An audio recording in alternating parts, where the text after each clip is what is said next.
खरं सांगू का तुम्हाला, आपण सर्व गुण संपन्न आहोत असं समजणं हाच सगळ्यात मोठा दोष आहे. तो कळत नाही. आणि आपल्यामध्ये सगळे दोष आहेत असं समजणं हा सगळ्यात मोठा गुण आहे. तुम्ही ज्ञानोबारायांना विचारा, तुकोबारायांना विचारा, ते म्हणतात माझ्या एवढा दोषी कोणीच नाही, माझ्या एवढा पापी कोणीच नाही.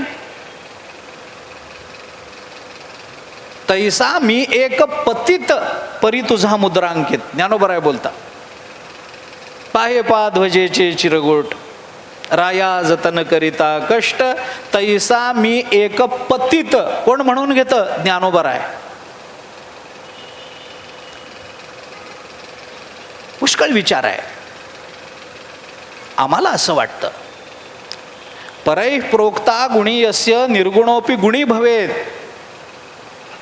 इंद्रोपि लघुताम याति स्वयं प्रख्यापितैर्गुणैः. सुभाषित आहे. परैः प्रोक्ता गुणा यस्य निर्गुणोपि गुणी भवेत, परैः प्रोक्ता गुणा यस्य, जो दुसऱ्यांना गुणी समजतो. एखाद्या माणसाला सवय असते प्रत्येक गोष्टीचं तो कौतुक करतो. काय छान बोलला तो, काय छान कपडे घातले तुम्ही, काय छान दिसता तुम्ही, काय छान स्वयंपाक झाला आज, चटणी किती छान झाली, भाजी किती छान झाली. झालेली नसली तरी कौतुक करतो तो. परैः प्रोक्ता गुणा यस्य, जो दुसऱ्याचे गुण नेहमी सांगतो तो निर्गुणी असला तरी गुणी भवेत. जो दुसऱ्याचे गुण वारंवार सांगत राहतो ना, त्याच्याजवळ कोणताही गुण नसला तरी लोक म्हणतात अहो कसा का असेना पण नेहमी दुसऱ्याचं कौतुक करतो हा, तो गुणी समजला जातो.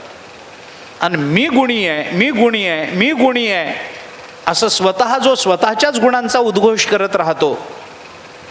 इंद्रोपि लघुताम याति स्वयं प्रख्यापितैर्गुणैः, जो स्वतःच्या ठिकाणी गुणांचं आधान करत राहतो तो इंद्र असला तरी त्याला लघुत्व येतं, त्याला हीनपणानं जगतामध्ये वागणूक मिळते. मग माणसं म्हणतात काय नाही, आले की स्वतःबद्दलच बोलत राहतात, आपलेच गुण सांगत राहतात. म्हणजे गुण सांगणारा दोषी ठरतो, स्वतःचे गुण सांगणारा दोषी ठरतो, आणि आपल्याजवळ गुण नसला तरी दुसऱ्याचे गुण सांगणारा मात्र गुणवान ठरतो.